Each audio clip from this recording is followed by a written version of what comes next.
पूरा जो है वो किस तरह का तिरंगा होगा उसका आप जो है अंदाजा लगा सकते हैं कि एक तरफ जो है हिमालय की चोटी पर सफ़ेद चादर फैली हुई है बर्फ की, उसके ऊपर जो है हरी चादर उसके जो है पेड़ों की, और खून की एक चादर इन लोगों ने बिछा दी थी अपने जो है लहू से। तो उस तरह का तिरंगा इन्होंने फहराया उस पूरे जो है घाटी में। अगर एक बार आप इमेजिन कीजिए, इस तरह के लोग ये थे, जज्बात इस तरह के थे। मैं इनमें से ज़्यादातर लोगों के इतिहास से तो परिचित नहीं हूँ। मनोज पांडे, कैप्टन मनोज पांडे, लखनऊ से उनका ताल्लुक रहा, सीतापुर में उनका जन्म हुआ था। उनके पिताजी वहीं जो है गोमती नगर में एक जगह पान लगाते थे, तो वहाँ से उन्होंने अपनी पढ़ाई की शुरुआत की। बड़े संघर्ष के साथ वो निकले। विभूति खंड में एक विद्यालय है, इसे कैप्टन मनोज पांडे केंद्रीय विद्यालय के नाम से जाना जाता है। 1 महीने मुझे वहाँ पढ़ने का भी अवसर मिला, तो उस दौरान इनकी लाइफ स्टाइल से परिचित हुई। और फिर बाद में इनकी एक बहन मेरे साथ पढ़ी जो इनके बुआ जी की बेटी थी, तो वो कह रही कि जब मैं 3 साल की थी तो उन्होंने मुझे गोद खिलाया है। तो बहुत सारी स्टोरीज मैंने इनके बारे में सुना, उसमें जो दिखाया जाता है, जैसे आपको फिल्मों में देखने के बाद पता चला था, जो वो स्टोरी उसने बताई जिस लड़की से ये मतलब इनकी जो है एंगेजमेंट होने वाली थी, वो सगाई हुई भी नहीं थी, ये प्रेम में थे उसके साथ, उसने जीवन भर शादी नहीं किया। त्यागराज तो मैं केजे अभी जो है कैप्टन केजे उनका जो है वो सुन रहा था, वीडियो जो जारी हुआ था, तो उसमें वो कह रहे हैं कि सबसे ज़्यादा योगदान तो जो है जो सैनिकों की पत्नियां हैं वो करती हैं, उनका त्याग अपने आप में अद्भुत होता है। तो पूरा ये जो परिदृश्य है जिसे ये बनाए रखे हुए हैं, आप जो जी रहे हैं, जो हम ताली बजा रहे हैं, जो हंस रहे हैं, तो सब हम इनके बल पर कर रहे हैं। ये जो हीरोज़ हैं हमारे, ये वास्तव में नायक हम लोगों के यही हैं, इनके दम पर हम ये ताली बजा रहे हैं।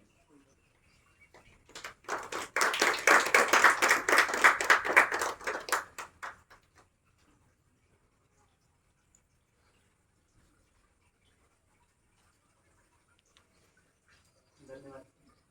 अगली कड़ी में मैं माननीय सुशील सर को आमंत्रित करता हूँ कि सर आप आज की संध्या पर 2 शब्द कहते हुए आज की संध्या पर प्रदान करें। धन्यवाद। आज जैसा कि हमारे सभी विद्यार्थियों, हमारे शिक्षकों को पता है कि आज हम अपने देश में कारगिल शहीद स्मृति दिवस मना रहे हैं। और आज महत्वपूर्ण यह है कि आज अगर हम इस विश्वविद्यालय में पढ़ रहे हैं, हम अपने देश के लिए योगदान कर रहे हैं या कोई भी कार्य कर रहे हैं, उसके पीछे हमारे इन अमर शहीदों का कितना बड़ा बलिदान है, कितना बड़ा योगदान है।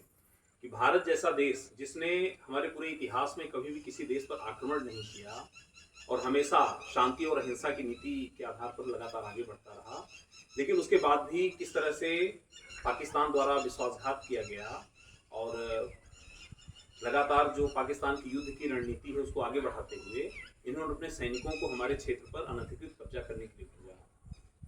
बहुत महत्वपूर्ण है कितने कम संसाधनों में, जहां पर इतनी जटिल भौगोलिक परिस्थितियां थी कारगिल के क्षेत्र में, जहां पर पाकिस्तान ने घुसपैठ किया, अपने बंकर बनाए और लंबी तैयारी के साथ वो सब आए।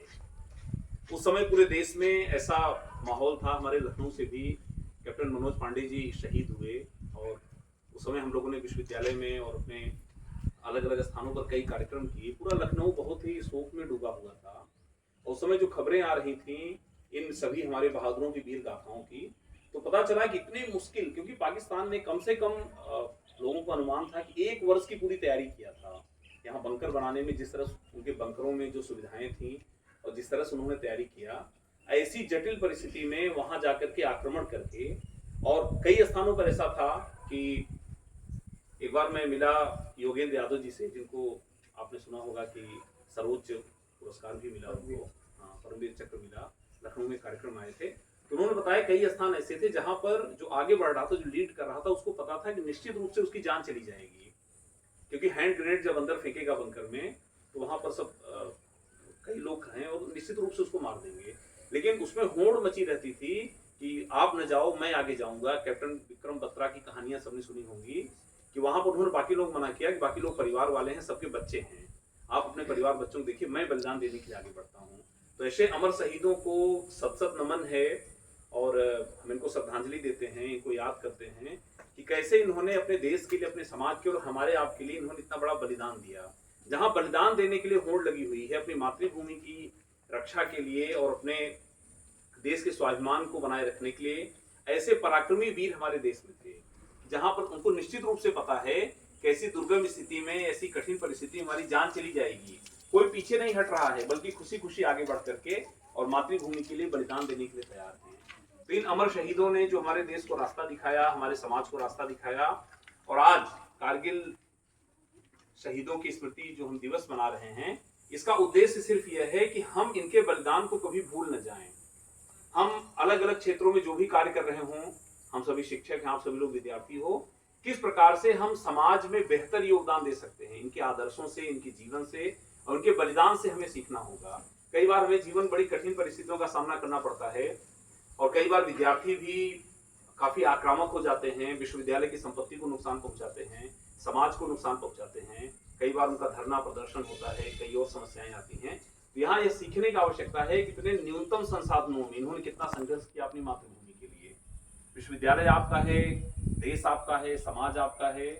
निश्चित रूप से कई क्षेत्रों में कई कमियां होती हैं, लेकिन उसका अर्थ यह नहीं है कि वहां पर हम आक्रामक स्थिति में आए। जहां पर कुछ नहीं था वहां पर मातृभूमि के लिए बलिदान देने के लिए इन शहीदों ने अपने जीवन का दान दिया। इससे बड़ा बलिदान कोई भी समाज में नहीं हो सकता। तो हम सभी को यह सीखने की आवश्यकता है कि अगर कोई कहीं पर कमी है या कहीं कोई समस्या है तो वहां पर कोई आंदोलन करना उसका हल नहीं है। उसका हल है कि कैसे शांतिपूर्ण तरीके से हम उसको और बेहतर आगे बढ़ाएं।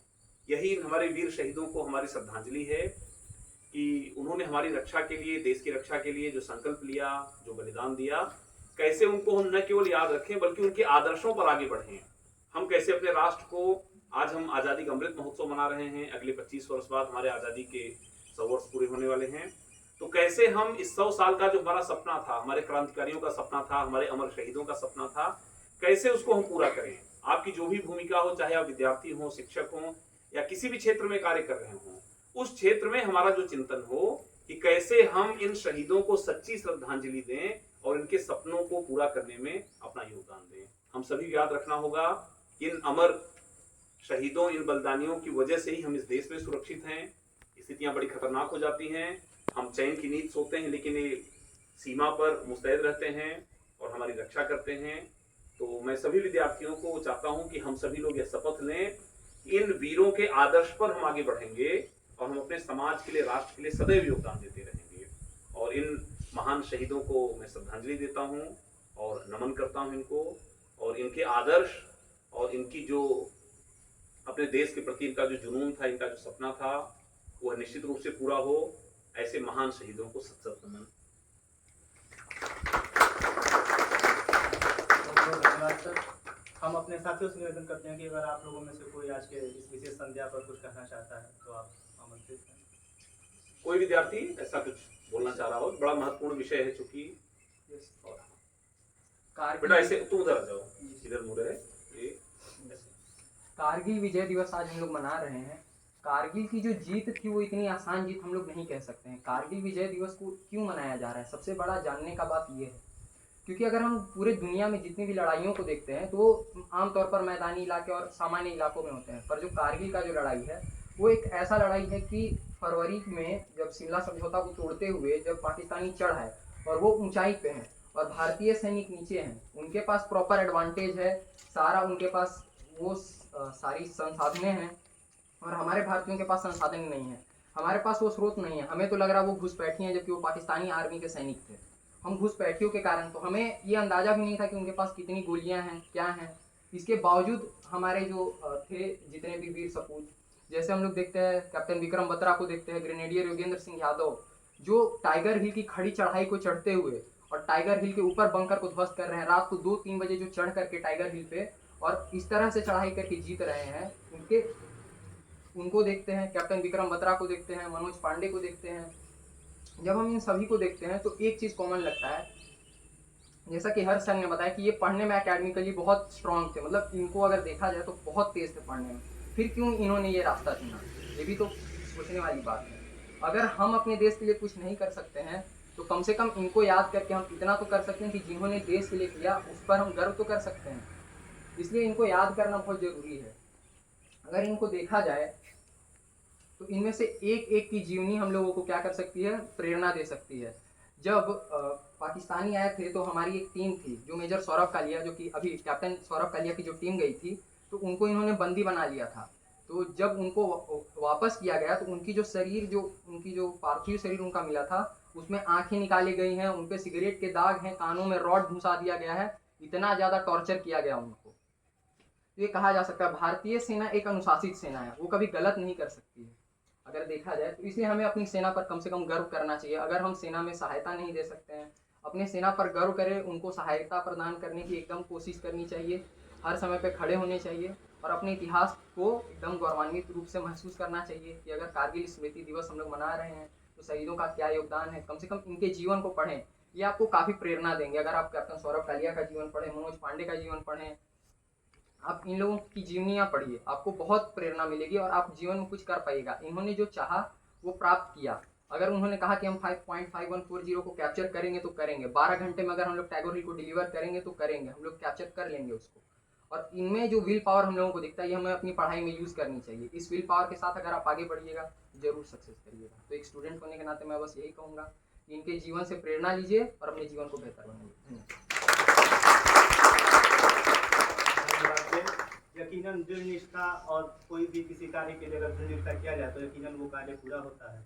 और आज के इस शाम मैं अपने इन शहीदों को याद करते हुए दो पंक्तियाँ कहता हूँ कि शहीदों की चिताओं पर लगेंगे हर बरस मेले, शहीदों की चिताओं पर लगेंगे हर बरस मेले, वतन पर मिटने वालों की यही बाकी निशा होगी। तो मैं एक बार फिर अनुपम सर को आमंत्रित करता हूँ। सर, आप इस अंतिम वक्ता के रूप में आज की संध्या पूरा समापन। सबका आभार। पहले जितने हमारे विद्यार्थी हैं, सारा प्रयास इन्हीं लोगों का है। इसमें जो है मोहित हैं, प्रेम हैं, आदर्श हैं, चंदन हैं, मनोज हैं, सब लोगों ने मिलकर के किया है पूजा। ये सब लड़के, ये अमृत, इन सब लोगों ने मिलकर के इस पूरे कार्यक्रम को ऑर्गेनाइज किया। ये हमारा इतिहास का जो है उनका बच्चा, ये सब इकट्ठा हुए और अपने तरीके से सबको आमंत्रित करके बुला करके लाए। निदेशक हम के हम आभारी हैं, हर्ष सर के आभारी हैं, सुशील सर के हम आभारी हैं, मोदी सर है हमारे बीच, और हमारे जितने भी 76 कर्मचारी हमारे साथ आए, तो सबका आभार यहाँ पर आने के लिए और इन अमर शहीदों के योगदान को पुनः जो है स्मृति दिलाने के लिए, स्मरण करने के लिए हमारे सारे विद्यार्थियों को आभार कि वह आए और उन्होंने हमारे जो है अमर शहीदों को याद किया। हमारी सच्ची श्रद्धांजलि इन सब के लिए यही है, वो जो बात अभी प्रेम कह रहे हैं कि जो कुछ अगर बहुत कुछ नहीं कर सकते तो कम से कम हमें इस गौरवशाली क्षण को याद करना चाहिए, इनसे प्रेरणा लेनी चाहिए। इनके इतिहास को पढ़िए, वास्तव में आपको प्रेरणा मिलेगी। सबका जीवन अपने आप में अद्भुत है।